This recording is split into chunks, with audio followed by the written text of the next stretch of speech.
Selamat pagi, Bapak Ibu Saudara-saudara sekalian yang terkasih dalam Tuhan kita Yesus Kristus. Majelis Jemaat GPIB Gratia Bekasi menyambut dengan penuh sukacita dalam ibadah hari Minggu ketiga sesudah Pentakosta. Ibadah ini akan dilayani oleh Pendeta Bapak Ekber Parasian Sihombing sebagai pelayan firman, beserta segenap presbiter dan pelayan yang bertugas. Umat Allah yang terkasih, disilakan berdiri. Kini mari kita menghadap Tuhan dalam persekutuan ini dengan penuh sukacita, dengan menaikkan nada bagi kemuliaan namanya.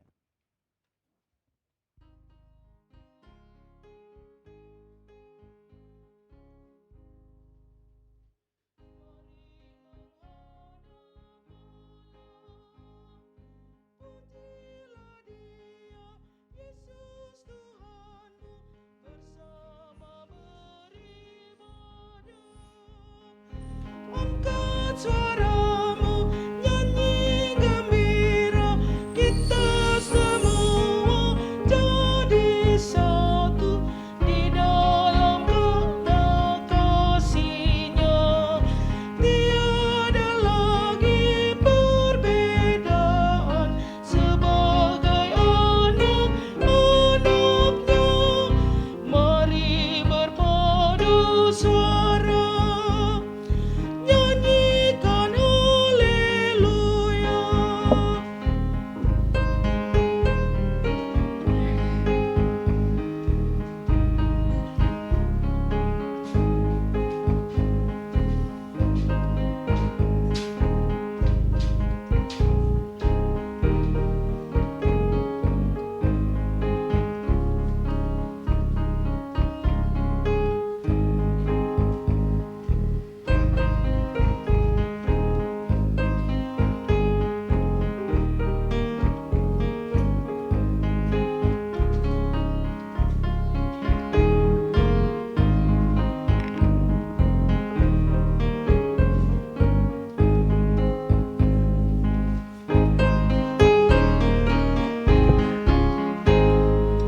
Buang dendam di hati, jangan kau sabar, jangan kau simpan, ampunilah dahulu.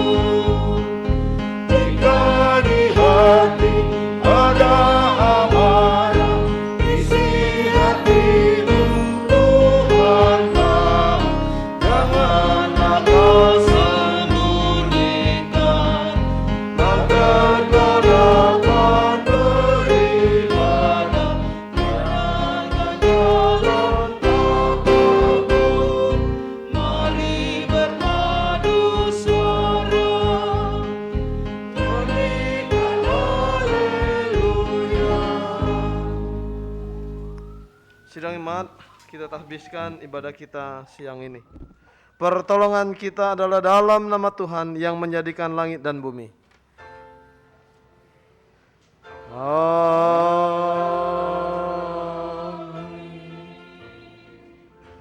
Mazmur 133 ayat 1 sampai 3 sebagai nats pembimbing bunyinya demikian ini. Sungguh alangkah baiknya dan indahnya apabila saudara-saudara diam bersama dengan rukun.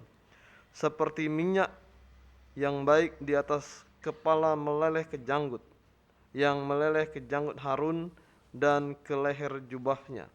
Seperti embun gunung Hermon yang turun ke atas gunung-gunung Sion.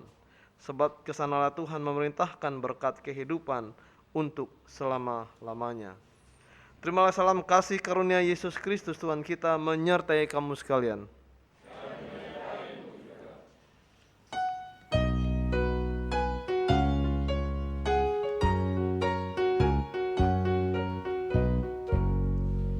Ya Bapa Pencipta yang Maha Esa, yang tak terhampiri terang tatanya, yang dalam putranya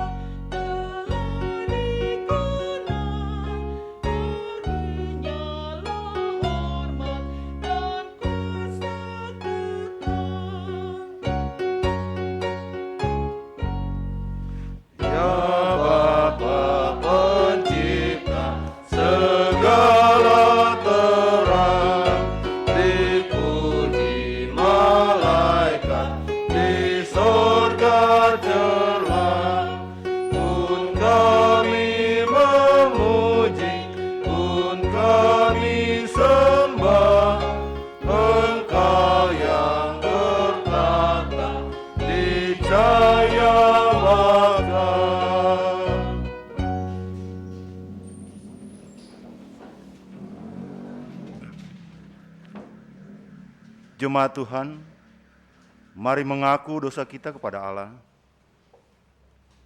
Ya Bapa yang Maha Kuasa, kami bersyukur atas pertolongan dan berkat-Mu yang kami terima dalam kehidupan sepekan yang lalu. Melalui kehidupan kami di pekan yang baru ini, kami datang untuk beribadah, bersujud, sembah, dan memuji nama Tuhan. Layangkanlah kami dan berkenanlah atas ibadah, sembah, sujud, dan pujian yang kami panjatkan kepadamu. Kami pun sadar dan mengaku segala dosa dan kejahatan kami, baik yang disengaja maupun yang tidak baik, yang tanpa dengan sikap dan laku kami, maupun yang tersembunyi di pikiran dan hati kami. Biarlah kami memperoleh pengampunan dan damai sejahtera-Mu ya Bapa, serta baharuilah hidup kami oleh Roh Kudus-Mu, sebab hanya oleh rahmat-Mu ya Bapa, dan dengan memandang kepada Yesus Kristus, kami bersyukur atas kasih setia dan pengampunan-Mu yang nyata dalam hidup kami sampai hari ini. Ajarlah kami untuk mengikuti teladan dan kasih-Mu, serta melakukan firman dan kehendak-Mu sebagai saksi-saksi yang setia di sepanjang hidup kami, sehingga melalui kami banyak orang memuji dan memuliakan nama-Mu.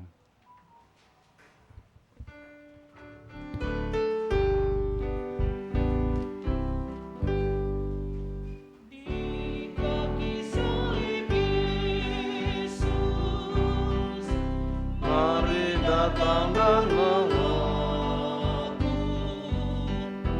dan juga mohon ampun atas salah dan dosa, membenarkan diri dan menuding orang lain, sungguh-sungguh merusak keutuhan umat. Sirik julakan aku dengan bukan manusia, sungguh-sungguh mengusik hati orang lain. di kaki salib Yesus. Mari datang dan mengaku dan juga mohon ampun Atas salah dan dosa. Kepada setiap orang yang telah mengaku dosa dan bertobat, disampaikan berita anugerah pengampunan seperti yang tertulis dalam kitab Yesaya 44 ayat 23 yang menyatakan demikian ini. Bersorak-sorailah hai langit, sebab Tuhan telah bertindak. Bertempik soraklah hai rahim bumi. Bergembira dengan sorak-sorai hai gunung-gunung, hai hutan serta segala pohon di dalamnya. Sebab Tuhan telah menebus Yakub dan Ia telah memperlihatkan keagungannya dalam hal Israel. Amin.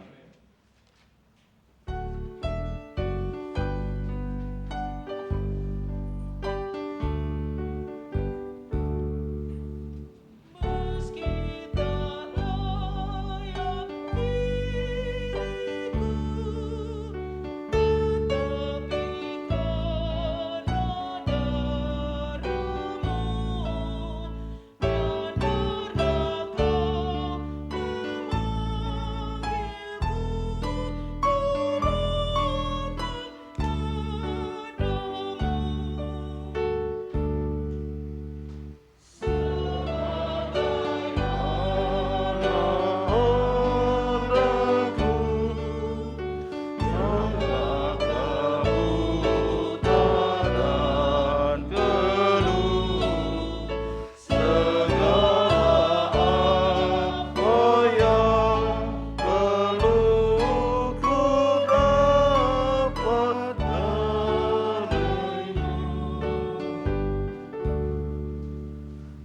Sidang jemaat, marilah kita berdiri untuk mendengar perintah hidup baru seperti yang tertulis dalam kitab Injil Matius 22 ayat 37 sampai 40. Perintah hidup baru dalam Injil Matius 22 ayat 37 sampai 40 demikian bunyinya. Jawab Yesus kepadanya, "Kasihilah Tuhan Allahmu dengan segenap hatimu dan dengan segenap jiwamu dan dengan segenap akal budimu. Itulah hukum yang terutama dan yang pertama. Dan hukum yang kedua yang sama dengan itu ialah, kasihilah sesamamu manusia seperti dirimu sendiri. Pada kedua hukum inilah tergantung seluruh hukum Taurat dan kitab para nabi." Roh Kudus menolong kita mewujudkan kemuliaan Allah dalam seluruh hidup dan kesaksian kita di dunia.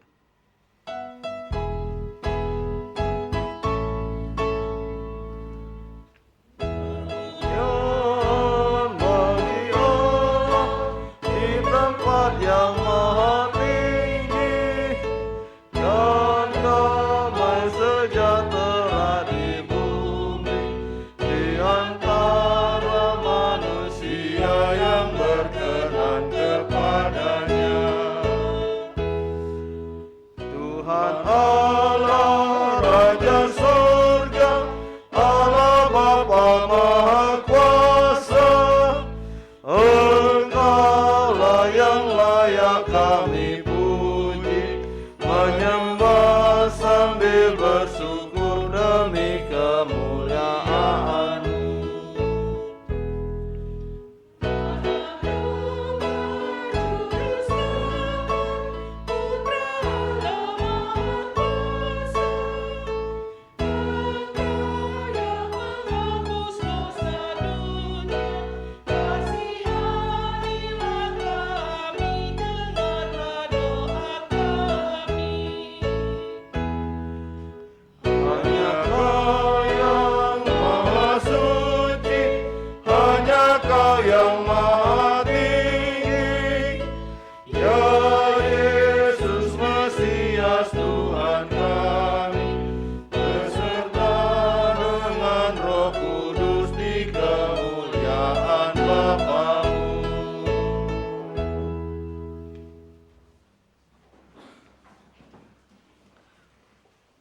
Sebelum kita merenungkan akan firman Tuhan, kita satu dalam doa, kita berdoa. Bapa yang kami puji dan sembah di dalam nama Yesus, terima kasih atas waktu dan kesempatan yang Kau berikan bagi kami. Di tengah-tengah pergumulan yang mendunia, pandemi, kami tetap Tuhan berikan kesehatan untuk hadir dalam gereja ini. Oleh karena itu Tuhan, kami mau memanfaatkan kehadiran kami melalui pembacaan firman-Mu, agar kami dapat dikuatkan, dapat diyakinkan, dan kemudian dapat melakukan apa yang kami harapkan sesuai dengan kehendak-Mu. Berbicara ya Bapa, kami siap mendengar dan melakukan titah-Mu. Dalam nama Yesus kami sudah berdoa dan bersyukur. Amin. Sidang jemaat, mari kita berdiri untuk mendengar firman Tuhan. Haleluya.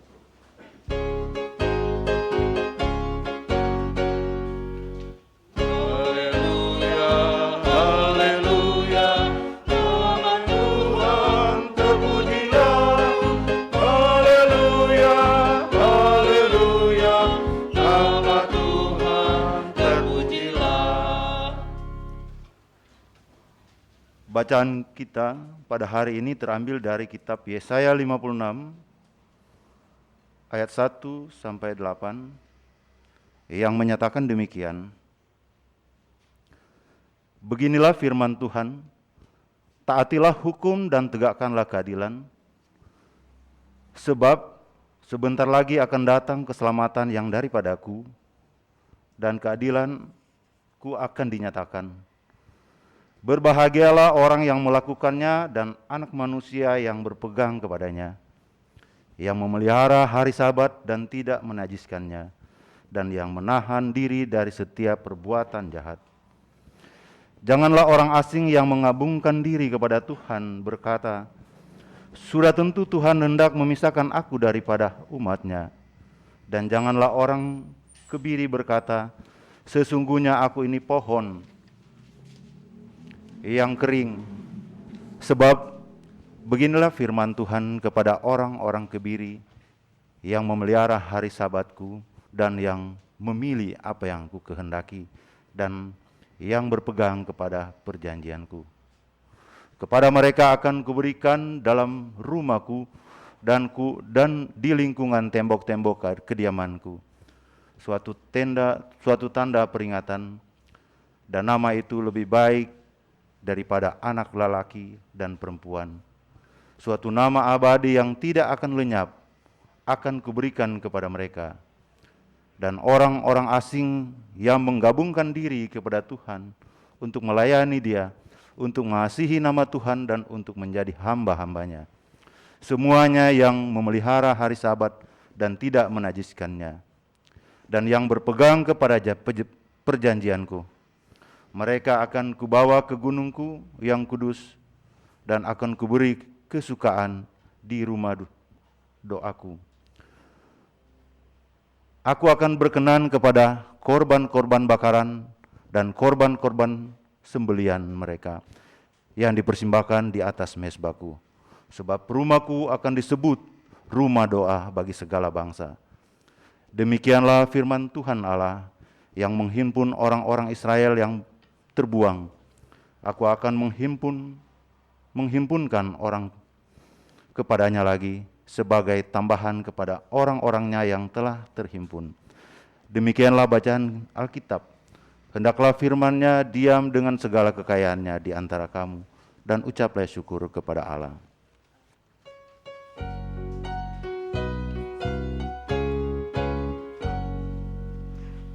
Kepadamu puji-pujian, pada syukur dan segala kemuliaan, ya Bapa, Putra, Roh Kudus, sampai kekal abadi.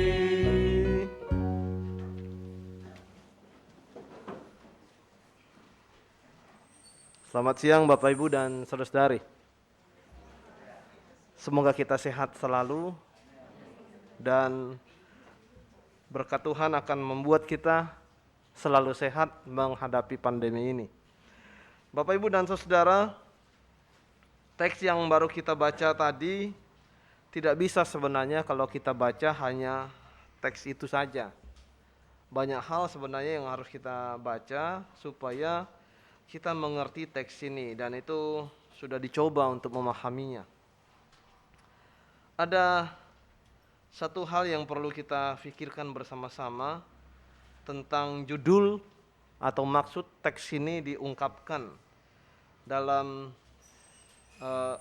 istilah teks yang disiapkan diberi judul keterbukaan terhadap sesama. Persoalan kita adalah apa itu keterbukaan? Bapak Ibu masih ingat kira-kira sekitar tahun 1900 kalau tidak salah itu 88. Itu tentang Uni Soviet. Waktu itu sebelum 1988 ke bawahnya 1986 dan lain sebagainya, ada dua kekuatan di dunia ini, kekuatan superpower. Satu NATO, itu gerombolannya Amerika, kira-kira begitu. Yang satu lagi Uni Soviet, itu gerombolannya Rusia. Jadi NATO dengan Rusia waktu itu membuat blok sendiri. Ada yang satu namanya blok NATO itu adalah orang-orang yang modern. Sementara Soviet orang-orang yang sifatnya lebih menuju pada komunis. Sementara Indonesia berada dalam satu blok lagi namanya non-blok. Jadi namanya bloknya itu non-blok. Nah, ini aneh-aneh juga nih. Tapi begitulah Bapak Ibu dan Saudara, ketika pemimpin Uni Soviet melihat ada sesuatu yang kesulitan dalam kehidupan orang-orang di Uni Soviet karena mereka mengikuti sistem yang keras, akhirnya ada istilah keterbukaan yang diungkapkan oleh Presiden Putin, sampai sekarang masih presiden dia di Rusia, namanya glasnost. Glasnost itu adalah keterbukaan di mana tabir-tabir ruang-ruang politik orang-orang Uni Soviet itu dibuka. Mereka tidak lagi tertutup, tapi mereka mulai terbuka. Dan akhirnya hasil keterbukaan itu adalah Rusia pecah. Jadi tidak ada lagi Uni Soviet, yang ada adalah Rusia dengan negara-negara Balkan dan lain sebagainya. Nah, saya coba baca di Kamus Besar Indonesia online, keterbukaan itu ada hubungannya dengan pendekatan approach antar seseorang dengan orang lain, atau antar perusahaan dengan perusahaan lain, antar negara dengan negara lain, antar agama dengan agama lain, dan lain sebagainya. Jadi keterbukaan itu adalah hubungannya dengan semacam komunikasi yang membuat supaya pemahaman antar satu dengan yang lain, antara pihak A dengan pihak B atau pihak C dengan pihak D, itu mulai mengerti apa maksudnya dari mungkin perseteruan yang ada, masalah yang ada, dan lain sebagainya. Salah satu yang kita sering lihat keterbukaan zaman sekarang ini adalah Israel toh. Israel dengan negara-negara di sekitarnya itu kan bakalahi terus. Nah, sekarang mereka mulai membuat keterbukaan supaya apa sih maksudnya Israel, apa sih maksudnya negara-negara yang musuh dia, kenapa bisa terjadi, dan lain sebagainya. Itu sistem keterbukaan. Nah, Bapak Ibu dan Saudara, kita coba masuk memahami tentang teks kuno yang kita baca tadi dari kitab Yesaya 56 ayat 1 sampai 8. Teks ini berbicara tentang situasi yang cukup lama. Sekali lagi, kitab Yesaya ini Bapak Ibu dan Saudara tidak bisa dibaca hanya teks itu saja. Jadi kita harus lihat hubungan-hubungannya. Ada, menurut para ahli, kitab Yesaya ini dibagi menjadi 3 bagian besar. Pasal 1 sampai pasal 39 itu disebut proto Yesaya. Artinya Nabi Yesaya langsung yang membuat dan menulis, lalu yang memberikan informasi itu langsung Nabi Yesaya. Kemudian pasal 40 sampai pasal 56 itu disebut Deutero Yesaya. Ini adalah orang yang mengikuti versinya Yesaya. Jadi ini muridnya Yesaya. Dia bukan Nabi Yesaya, tetapi dia orang yang seide dengan Yesaya. Lalu kemudian pasal 46 pasal 56 sampai 66 itu adalah Trito Yesaya. Jadi ini muridnya dari Deutero Yesaya lagi, yang seide juga dengan Yesaya. Kenapa Bapak Ibu? Karena menurut informasi, kalau dilihat dari pasal 1 sampai pasal 66 Yesaya itu ada 3 zaman. 3 zaman itu meliputi zaman sekitar 200 sampai 300 tahun. Tidak mungkin Yesaya hidup selama 200 tahun, tidak mungkin. Yesaya kan manusia biasa meskipun dia nabi. Jadi mulai dilihatlah zaman-zaman itu yang berhubungan dengan Yesaya dan mana yang tidak berhubungan dengan Yesaya. Itulah yang kita bisa pahami. Apa maksud dari Yesaya yang isinya tentang proto Yesaya atau Yesaya pertama itu? Yesaya pertama itu berisi tentang orang-orang Israel di Yerusalem yang pada waktu itu sedang banyak melakukan dosa dan sedang diingatkan oleh Yesaya, hati-hati loh, kira-kira begitu. Anda kalau melakukan dosa terus nanti Anda dihukum.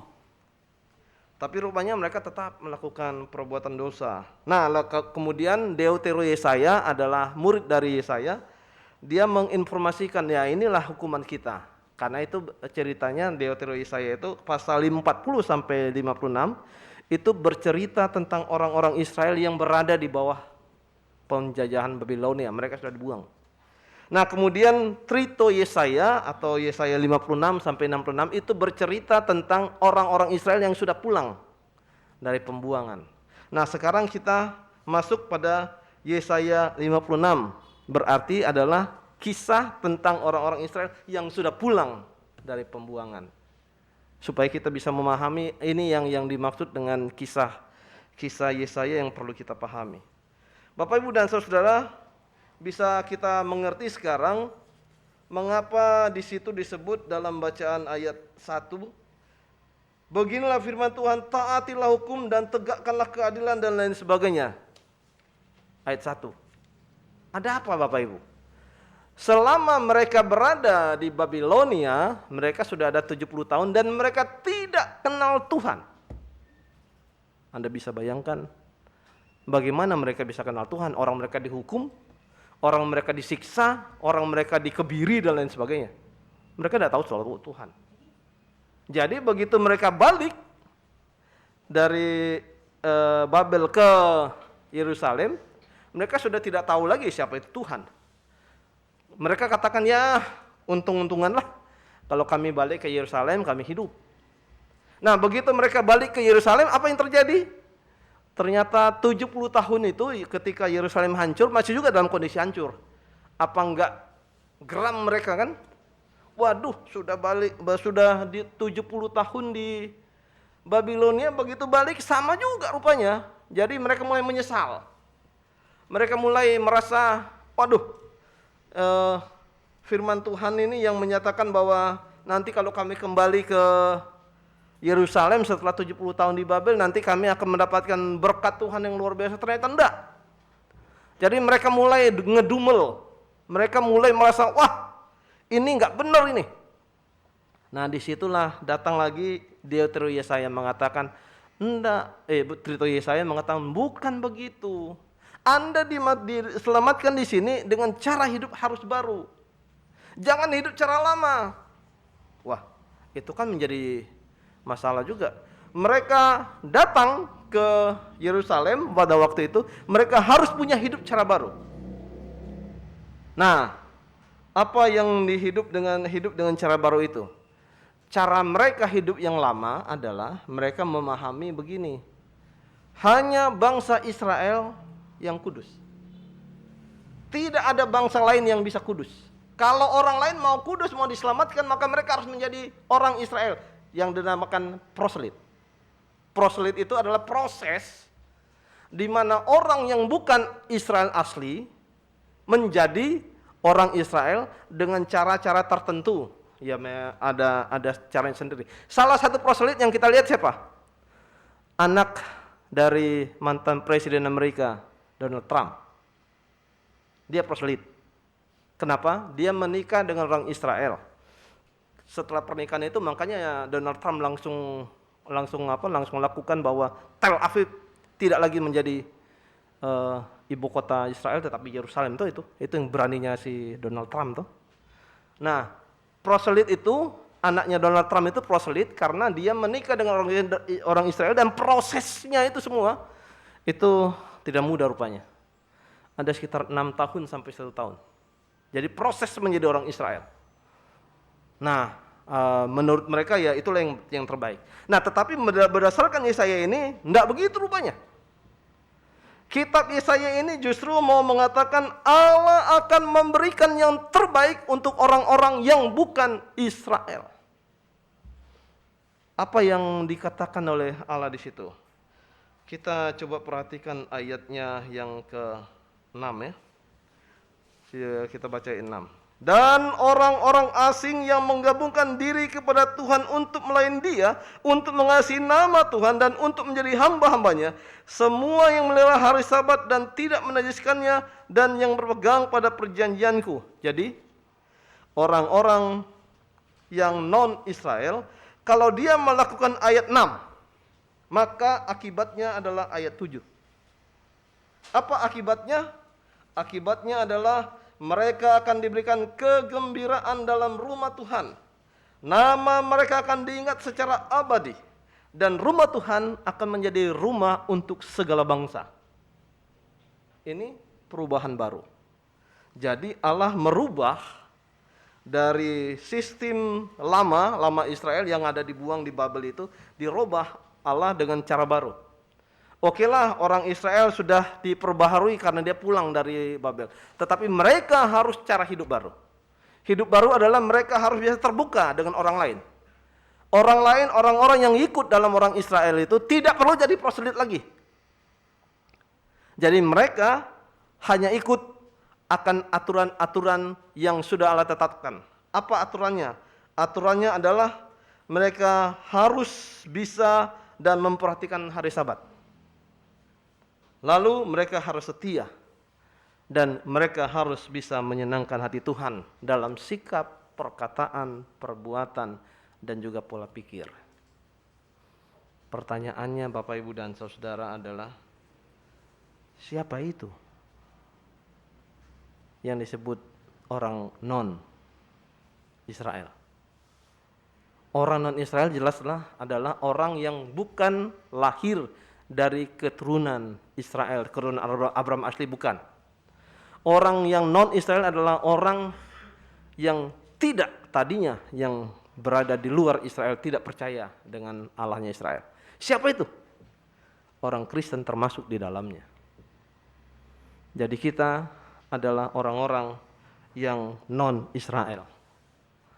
Nah, pertanyaannya, apakah kita memperhatikan hari Sabat? Jawabnya ya. Hari Sabat itu adalah satu hari yang dipakai untuk memuji dan memuliakan nama Tuhan. Orang Kristen pakai itu. Hari Minggu dipakai. Bahkan orang Kristen tidak memerlukan soal hari Minggu saja. Hampir setiap hari orang Kristen pun menggunakan harinya sebagai hari Sabat. Jadi orang Kristen masuk dalam kategori ini. Dan orang Kristen bisa diselamatkan. Nah, Bapak, Ibu, dan Saudara, apa yang menjadi sesuatu yang menarik di sini? Yang menarik di sini adalah bahwa orang yang percaya kepada Allah justru bisa menjadi pelayan Allah. Dan kemudian diberi kesempatan kalau ia memang mau ikut. Kalau tidak, ya nggak usah ikut. Nah, aturannya ini memang sudah luar biasa lengkap sebenarnya. Orang Kristen adalah orang non-Israel yang juga diberikan kesempatan untuk menjadi hamba Allah dan melakukan kehidupan sesuai dengan apa yang Allah kehendaki. Kita diminta, katakanlah begitu, kita diminta untuk terbuka dalam hal hubungan-hubungan dan komunikasi. Nah, ini pula Bapak, Ibu, dan Saudara yang harus kita lakukan terus-menerus di dalam kehidupan kita sebenarnya. Jadi soal komunikasi yang mandek, komunikasi yang tidak sehat segala macam, itu sudah ada sejak dulu, bukan sekarang aja. Sudah ada sejak dulu. Komunikasi yang mandek, yang macet, yang tidak bisa dilakukan dengan segala sesuatu yang baik, itu sudah mulai diperbaiki oleh Allah dengan cara menghadirkan Yesus. Lalu kemudian dengan cara ya memberikan kelepasan bangsa Israel dari keterpurukan mereka di Mesir, di Babel, di Asyur, dan lain sebagainya. Itu sebenarnya salah satu cara bagaimana Allah mengkomunikasikan keselamatan dalam kehidupan dunia ini. Jadi Bapak, Ibu, dan Saudara, kita adalah salah satu orang yang percaya kepada Tuhan, yang diminta juga untuk memperbaiki komunikasi. Perbaikan komunikasi itu bisa saja dari sesuatu yang tadinya tak jelas, sekarang harus dijelaskan. Tadinya kan ada orang yang mengatakan, pokoknya saya jadi orang Kristen amanlah, semua pasti bisa dilakukan. Baptis, sidi nikah pasti oke. Ternyata setelah dicek nggak ada surat-suratnya. Lalu bagaimana bisa diterima? Ya udah, kalau begitu bagaimana caranya? Ya udah, lakukanlah satu-satu. Dibaptis dulu, dilakukan CD dulu, pembinaan dulu. Bukan begitu datang langsung bisa dibaptis, yang enggak. Kan ada aturan-aturannya yang harus dilakukan. Itulah maksudnya bahwa ada pembaruan. Jadi begitu kita masuk dan mengikuti apa yang Tuhan kehendaki, kita tidak bisa mengikutinya seenak apa semaunya kita, tidak bisa. Kalau mungkin kita mau melakukan sesuatu yang di luar Tuhan, kita bisa lakukan seenaknya. Kita misalnya kita mau pergi ke sini, oke, lakukan di situ. Tetapi setelah menjadi orang yang percaya dengan Tuhan, kita tidak bisa lakukan itu. Kita harus tanya dulu, Tuhan, bisa nggak kita lakukan ini? Tuhan, bisa nggak kita lakukan ini? Itu sebabnya menjadi orang Kristen bukanlah menjadi orang yang langsung mendapatkan keistimewaan, sebab ia harus dites, diuji dulu dan lain sebagainya, sehingga akhirnya ia betul-betul menjadi seorang Kristiani yang tangguh, yang bertanggung jawab, dan yang benar-benar memegang apa yang ia janjikan. Bapak, Ibu, dan saudara yang dikasihi Tuhan Yesus, keterbukaan ini penting. Karena ternyata keterbukaan itu membuat kita lebih baik daripada ketertutupan. Dulu kalau kita baca ikut kembali tentang Rusia, dulu Rusia tidaklah semewah sekarang. Dulu Rusia sangat-sangat tertutup, sehingga segala sesuatu agak sukar rakyatnya pahami. Tapi sekarang setelah mereka mulai glasnost, mulai terbuka, mereka sudah mulai mengerti, internet sudah mulai tahu dan lain sebagainya. Itu yang membuat mereka mulai mengerti. Sekarang negara-negara komunis sudah mulai membuat keterbukaan begitu. Nah, bagaimana dengan kita, Bapak, Ibu, dan saudara? Mari kita juga harus bisa melakukan keterbukaan. Mungkin yang tadinya kita merasa jengkel dengan teman sebelah atau teman sebangku atau keluarga sendiri dan lain sebagainya, sudah, caranya ndak usah lagi menyoroti masa-masa lalu, tapi mari buka komunikasi, mulai memberikan pengertian, pemahaman. Yang tadinya mukanya kusut seperti benang kusut, sekarang bisa bertemu dengan suasana yang lebih damai, yang lebih cerah, yang lebih baik, kan itu. Seperti itulah yang dilakukan, yang diharapkan. Jadi kalau kita mau gambarkan, Bapak, Ibu, dan saudara, orang Israel zaman dulu berada dalam situasi cemberut karena mereka dihukum habis-habisan di tanah Babilonia. Tetapi setelah mereka pulang, mereka diberikan wajah yang lebih cerah, harapan yang lebih bagus, masa depan yang lebih menarik, dan mereka memberikan banyak porsi yang baik untuk Tuhannya. Karena itu, Bapak, Ibu, kalau kita ke Israel, kita akan bisa melihat bukti itu. Nah, ini pun sebenarnya menjadi salah satu bukti bagi kita, bahwa ternyata apa yang diungkapkan Allah zaman dulu kepada orang-orang Israel, sekarang kita sudah nikmati. Apa yang kita nikmati? Kita nikmati bahwa saat ini orang-orang percaya bisa melayani, bisa mengerti, bisa memahami, dan bisa melakukan hidup dan menerima berkat dari Tuhan ini. Kita tidak hanya omong kosong, tapi Bapak, Ibu sendiri sudah merasakan itu. Kita merasa terberkati ketika kita menjadi anak Tuhan. Dan ini menjadi sesuatu bukti nyata dalam hidup kita. Oleh karena itu, Bapak, Ibu, dan saudara, berdasarkan ini juga, mari kita juga mencoba membuka keterbukaan dari berbagai macam situasi yang mungkin dulu tertutup. Katakanlah mungkin masalah-masalah yang kita hadapi panitia pembangunan, mungkin ada sesuatu yang perlu kita perbaiki di situ. Masalah-masalah hubungan-hubungan dengan pihak luar, mungkin kita juga perlu perbaiki supaya tidak menjadi sesuatu yang membuat kita terlalu berharap kosong. Saya tanya dengan teman-teman, Pak Siombing katanya 27 tahun mengharapkan gedung gereja ada, itu ada sesuatu yang harus Bapak cari di situ. Maksudnya? Teman-teman saya bilang, pasti ada yang salah. Saya bilang, lalu gimana caranya? Ya udah, coba telusuri dulu pelan-pelan. Nah, mungkin ini Bapak, Ibu, dan saudara, ini yang kita buat keterbukaan. Di mana? Mari kita coba buka. Ada apa? Jadi kira-kira Tuhan mau katakan begini. Kalau ada masalah, mari kita coba buka, coba terbuka, coba lebih jelas memberikan masukan-masukan, sehingga segala sesuatu yang tadinya tidak terbuka atau tidak diketahui, sekarang diketahui, dan kemudian dicari solusi-solusi yang baru. Itulah sebenarnya yang mau diungkapkan di sini. Mungkin bukan cuma masalah gedung gereja, ada juga masalah-masalah pribadi yang lain sebagainya. Yang selama ini mungkin tertutupi, ya toh. Mungkin tidak bisa, dan bukan ada yang orang saya close. Sudah di close lagi ya. Ditutup padahal sama-sama masih hidup. Seakan-akan tidak ada jalan keluar lagi. Enggak bisa. Tuhan katakan enggak bisa. Anda tidak bisa menutup apapun kalau selagi Tuhan memberikan kesempatan, memberikan kehidupan. Selagi Tuhan beri kehidupan, jangan coba-coba katakan saya close, tidak ada itu. Kalau kita coba-coba berikan saya close, oke, kalau begitu Tuhan juga close Anda, selesai itu. Jangan sempat mengatakan saya tak mau tahu dengan orang itu. Tapi cobalah mulai memperbaiki.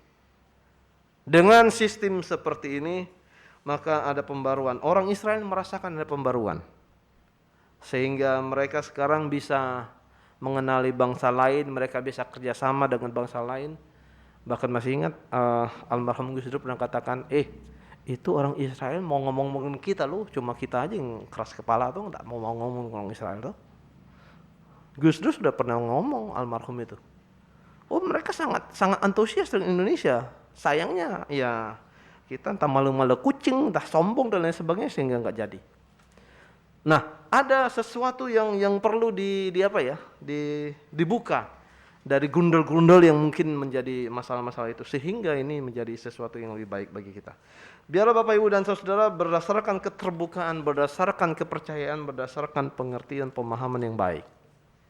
Maka segala sesuatu yang tadinya terikat itu kini bisa terbuka dan lancar.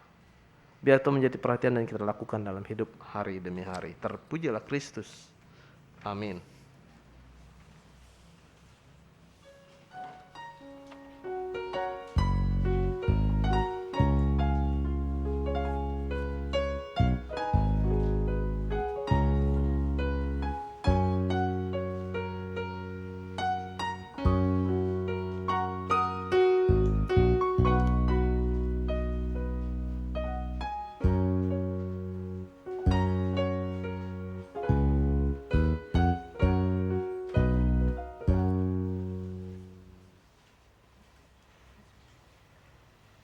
Gita Bakti 104.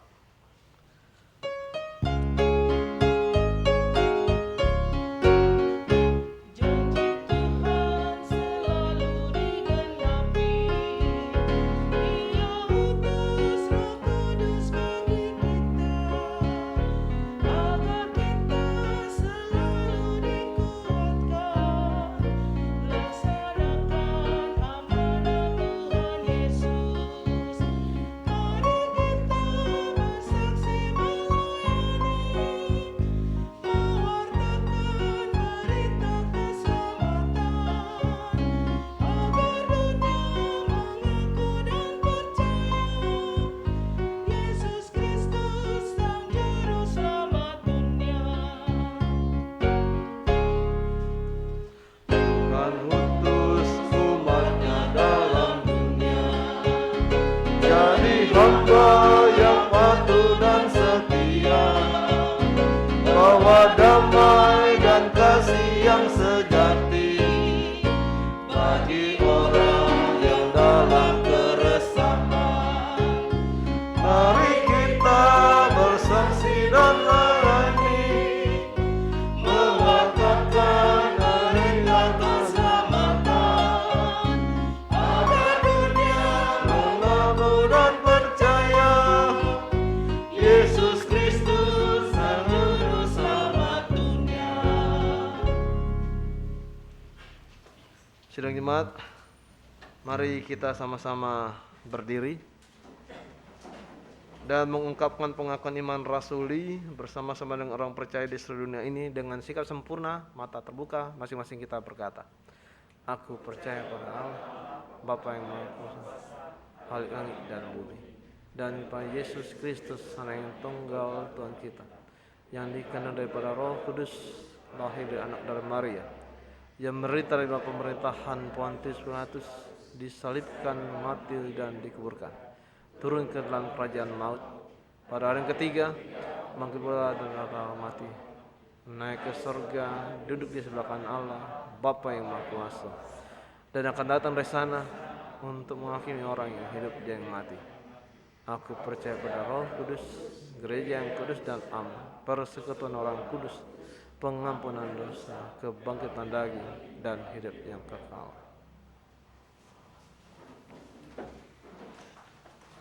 Bapak Ibu, saudara-saudari, kita sama-sama satu dalam doa syafaat. Kita berdoa. Ya Bapa yang kami puji dan sembah di dalam nama Yesus, terima kasih atas waktu dan kesempatan yang Kau berikan bagi kami. Kami mensyukuri segala berkat-Mu yang Tuhan berikan bagi kami, meskipun di tengah-tengah situasi pandemi yang semakin menggila akhir-akhir ini, karena kami melihat bahwa terlalu banyak dan bahkan mungkin masih sekarang masih bertambah mereka atau teman-teman kami yang terinfeksi, tetapi Engkau masih memberi kesempatan bagi kami dalam situasi sehat. Terima kasih Tuhan atas berkat-Mu itu. Kami mohon Tuhan, biarlah Tuhan turut campur tangan dalam upaya usaha pemerintah kami dalam memberikan panduan yang baik kepada warga masyarakat agar kami sama-sama dapat terhindar dari pandemi yang semakin mengganas ini. Kami tahu negara-negara di sebelah kami, tetangga kami, sedang melakukan lockdown khusus tentang pandemi ini. Oleh karena itu Tuhan kiranya membantu kami juga, membantu memberikan pengertian pemahaman bagi kami seluruhnya, supaya warga jemaat dan bahkan warga negara tidak melakukan segala sesuatu yang merugikan diri sendiri dan kami sekalian, tapi justru memberi kesempatan bagi kami untuk benar-benar memanfaatkan segala sesuatu yang ada untuk menjaga diri kami sehingga terhindar dari terinfeksi. Dan kemudian bagi rekan-rekan kami yang terinfeksi, kami mendoakan juga agar mereka dapat sembuh secepatnya. Tuhan, kami teringat persoalan-persoalan kami di sekitar kami, khususnya tentang perdamaian dan keamanan, baik dalam masyarakat kami NKRI ini, dalam bangsa dan negara, bahkan juga keamanan dunia. Tuhan, kami tahu bahwa pertikaian ada di sana-sini, baik dalam negeri maupun di luar negeri. Kami tahu bahwa segala sesuatu menjadi sulit oleh karena keterbukaan sering dilawan dengan ketertutupan.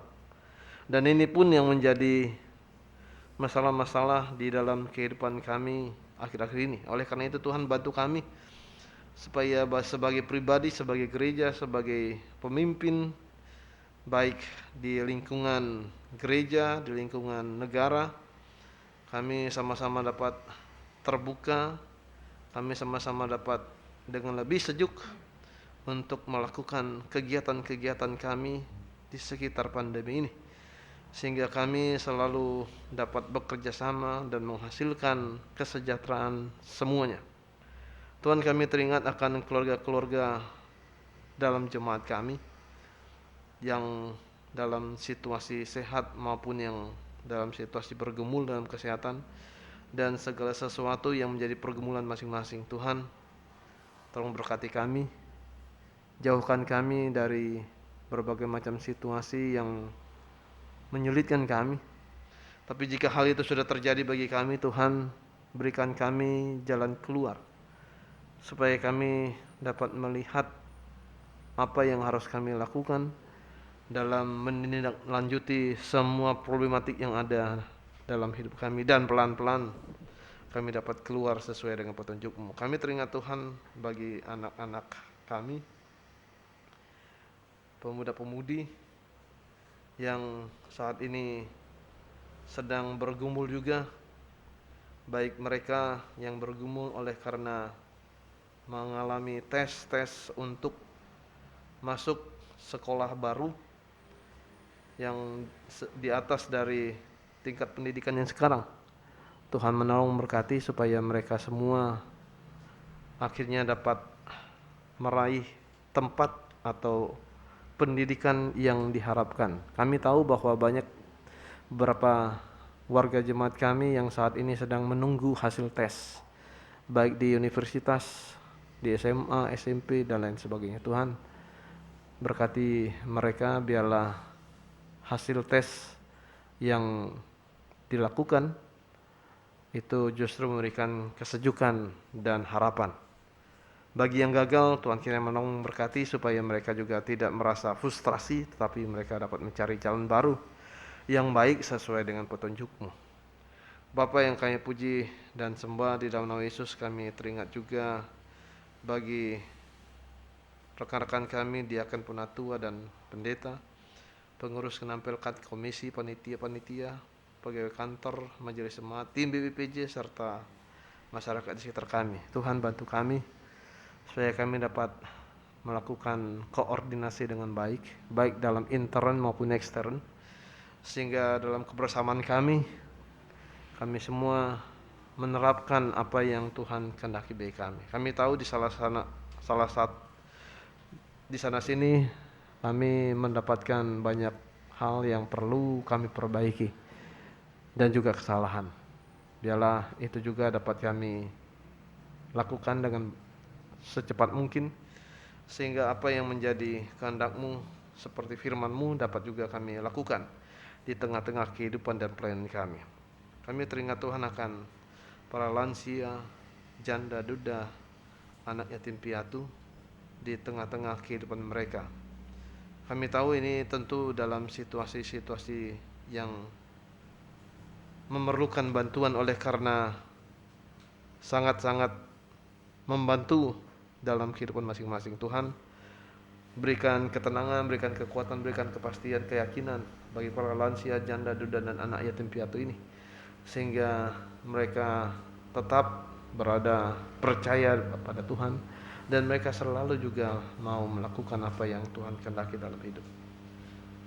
Kami teringat bagi para pelayan firman dalam ibadah-ibadah yang kami lakukan hampir setiap hari di jemaat kami ini. Tuhan berkati supaya semua pelayan firman itu sudah disiapkan dan benar-benar dapat melakukan apa yang diharapkan sesuai firman, dan itu semua memberikan masukan-masukan yang baik bagi seluruh warga jemaat. Tuhan, kami teringat juga akan jemaat-jemaat kami yang mungkin sedang mencari pekerjaan oleh karena berbagai macam situasi tertentu yang membuatnya tidak bekerja. Tuhan berkati juga supaya dalam upaya mencari pekerjaan itu semuanya dapat dilakukan dengan baik, dan biarlah Tuhan bekerja juga memberikan kesempatan-kesempatan bagi anak-anak kami untuk menemukan pekerjaan yang baru. Teringat Tuhan akan stabilitas keamanan nasional negara kami ini.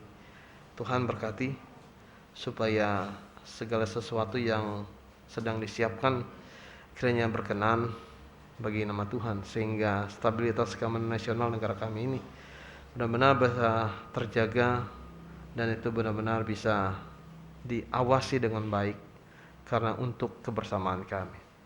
Kami teringat Tuhan akan warga jemaat kami yang saat ini dalam sakit, dalam pemulihan. Bapak Sahadota Barat di sektor 1, Ibu Swasti Dri Yutami Wibowo di sektor 1, dan Bapak Yopi Rumokoi di sektor 9. Tuhan berkati supaya sakit penyakit yang dialami melalui tim medis ataupun keluarga mereka dapat kesembuhan daripada Tuhan.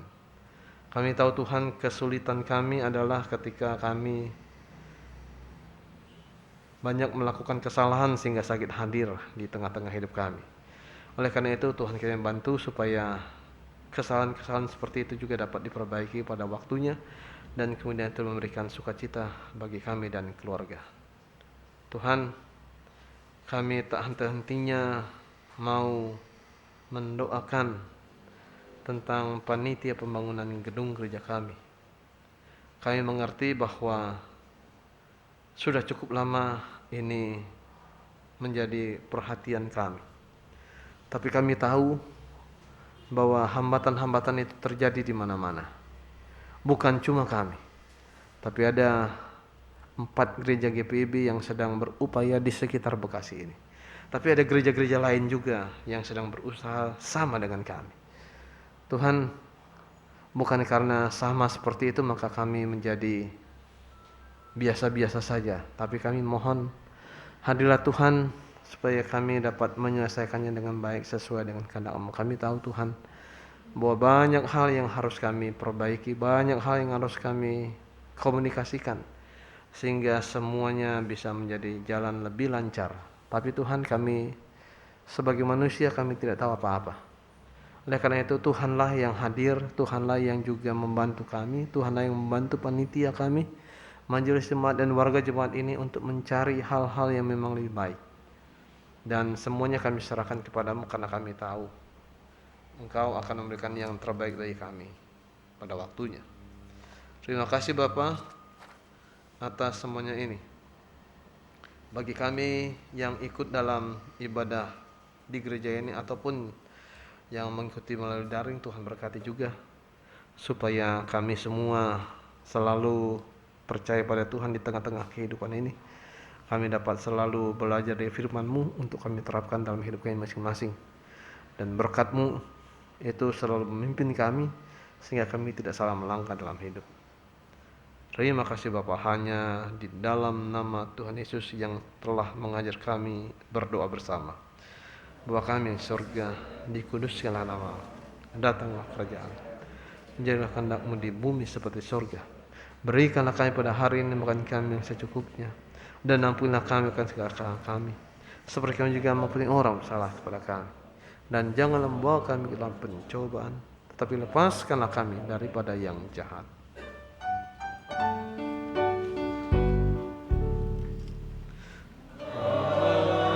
Engkau-lah yang empunya kerajaan dan kuasa dan kemuliaan sampai selama-lamanya.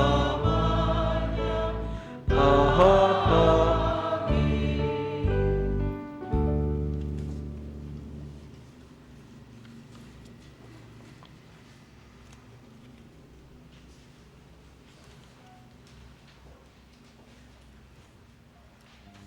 Jemaat yang diberkati Tuhan, dengan penuh syukur, marilah kita memberikan persembahan kepadanya.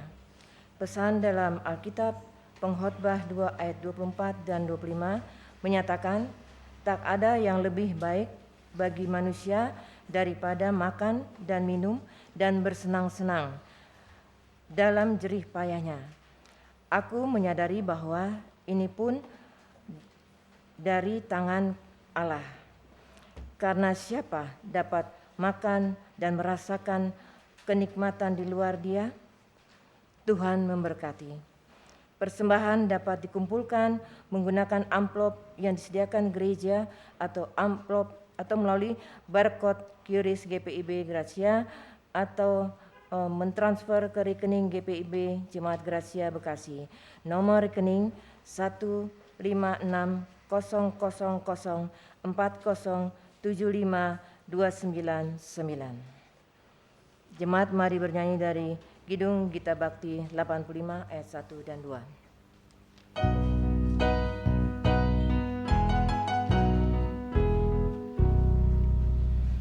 Oh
Jemaat disilahkan berdiri.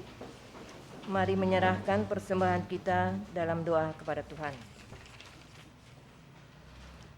Ya Tuhan, kami mengucap syukur dengan memberi persembahan bagimu.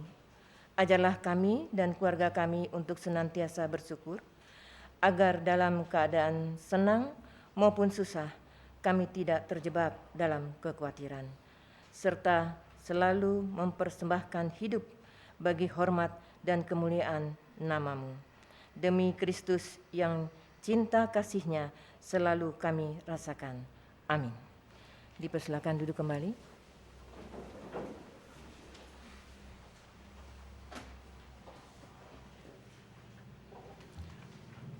Pokok-pokok warta jemaat hari Minggu 13 Juni tahun 2021. Yang pertama, ibadah peneguhan dan pemberkatan perkawinan. Bila Tuhan berkenan, akan diteguhkan dan diberkati perkawinannya Saudara Kristensen Wimprit Makasihi, anak dari keluarga Bapak Wildering Kristison Makasihi dan Ibu Adolfin Makasihi Bogar. Warga Jemaat GPIB Gracia Bekasi, Sektor Pelayanan 5, dengan Saudari Farida Yanti, anak dari keluarga almarhum Bapak Willem Siagian dan Ibu Murni Ati Sitorus pada hari Senin 28 Juni 2021 pukul 10 di GPIB Gracia Bekasi. Warta selanjutnya dapat dibaca di Warta Jemaat halaman 6.9. Yang kedua, Warta Unit Pelayanan Kedukaan Arimatia atau UKA 2.1. Warga jemaat yang ingin mendaftar sebagai anggota UKA dan membutuhkan pelayanan dapat menghubungi pengurus pada nomor-nomor telepon yang tertera di halaman belakang Warta Jemaat. 2.2. Dihimbau agar warga jemaat peserta anggota UKA untuk tetap menyetor iuran UKA dengan tepat waktu sebesar 5.000 per jiwa per bulan. Bila tergerak untuk memberi lebih dari 5.000, dipersilakan. Iuran juga dapat dibayarkan melalui QRIS dengan kode unik 25. Warta selanjutnya dapat dibaca di Warta Jemaat halaman 7.2. Yang ketiga, sidang majelis jemaat. Sidang majelis jemaat dalam rangka evaluasi pelaksanaan kegiatan pelayanan triwulan 3 dan triwulan 4 bulan Oktober 2020 sampai dengan Maret 2021 akan dilaksanakan pada hari Sabtu 19 Juni 2021 pukul 10 WIB di GPIB Gracia Bekasi. Warta selanjutnya dapat dibaca di Warta Jemaat halaman 10.1. Yang keempat, Warta Keuangan. Diwartakan kepada jemaat bahwa bukti transfer persembahan ibadah hari Minggu, persembahan ibadah keluarga, persembahan syukur, dan lain-lainnya via bank atau termasuk QRIS agar diterima oleh bendahara atau kasir paling lambat minggu pertama di bulan berikutnya, sehubungan dengan laporan bank yang akan diwartakan setiap minggu kedua atau ketiga setiap bulannya. Demikian untuk diketahui. Yang kelima, imbauan. 5.1. Dalam rangka mendukung program pelaksanaan bumi dari kerusakan sampah, khususnya sampah plastik, maka diberitahukan kepada seluruh majelis dan jemaat GPIB Gracia Bekasi bahwa tidak disediakan lagi air minum dalam kemasan plastik. GPIB Gracia Bekasi telah menyediakan dispenser air di teras gereja. Oleh karena itu, silakan majelis dan jemaat membawa tumbler atau botol minum masing-masing. Demikian untuk menjadi perhatian. 5.2. Saat selesai ibadah, harap jemaat keluar dengan tertib, dimulai dari baris belakang terlebih dahulu dan langsung meninggalkan rumah ibadah untuk menghindari kerumunan. Demikian untuk menjadi perhatian jemaat. Yang keenam, ucapan terima kasih. Majelis jemaat mengucapkan terima kasih kepada pelayan firman ibadah Minggu 13 Juni 2021 kepada Bapak Pendeta Egbert Parasian Siombing. Terima kasih Pak. Dan juga organis Ibu Teti Rimahilu dan pemandu lagu Ibu Evelina Serna. Kiranya majelis jemaat mengucapkan terima kasih atas pelayanan tim multimedia, tim Satgas COVID-19, tim kesehatan, dan tim keamanan di tiap-tiap jam ibadah.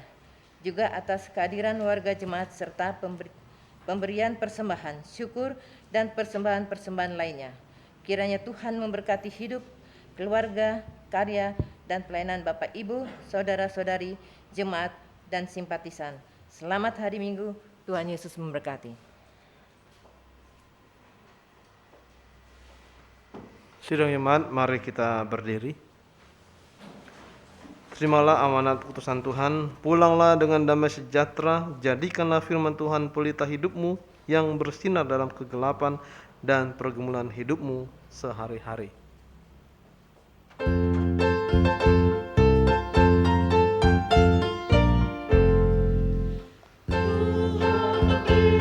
Kuasanya bagi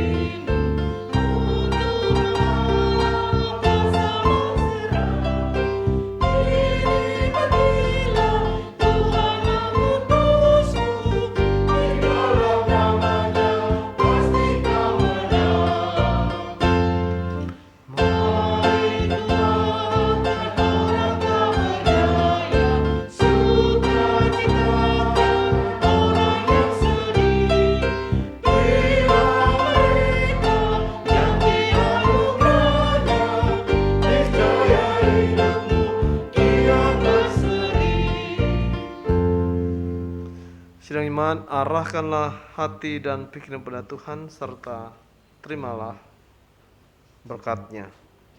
Tuhan memberkati engkau dan melindungi engkau. Tuhan menyinari engkau dengan wajah-Nya dan memberi engkau kasih karunia. Tuhan menghadapkan wajah-Nya kepadamu dan memberi engkau damai sejahtera.